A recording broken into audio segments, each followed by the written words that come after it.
असं मला कोणत्यातरी सेफ जागी इन्व्हेस्ट करायचं होतं. मग एफडी करा की, बेस्ट आहे की. 5 वर्षात एफडी वरती 30% इंटरेस्ट मिळेल. अच्छा 6.30, पण ते कमी नाही वाटत तुम्हाला?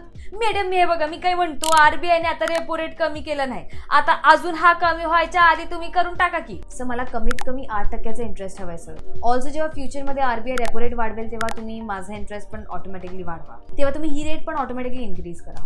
मॅडम बघा, ही बँक तुमच्या काकाची नाही आहे, अशी कोणती स्कीम वगैरे आमच्याकडे नाही आहे बरं का. अरे ऑफकोर्स आहे तुमच्याकडे अशी स्कीम, त्याला आरबीआय फ्लोटर बॉन्ड्स म्हणतात, जे आता 8.5% इंटरेस्ट देत आहेत आणि ह्याचा इंटरेस्ट दर 6 महिन्याने चेंज होत राहतं.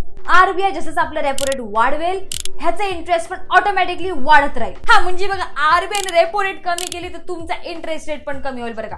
तरी पण तुमच्या एफडी पेक्षा तरी बरंच आहे ना. रेपो रेट कमी झाल्यावर तुम्ही तुमच्या इंटरेस्टला एकदमच कमी करून टाकता आणि जेव्हा रेपो रेट वाढता तेव्हा महिन्यापर्यंत तुम्ही तुमच्या एफडीचे रेट्स वाढवतच नाही. म्हणजे नुकसान पूर्ण कस्टमरचा आणि फायदा फक्त तुमचाच.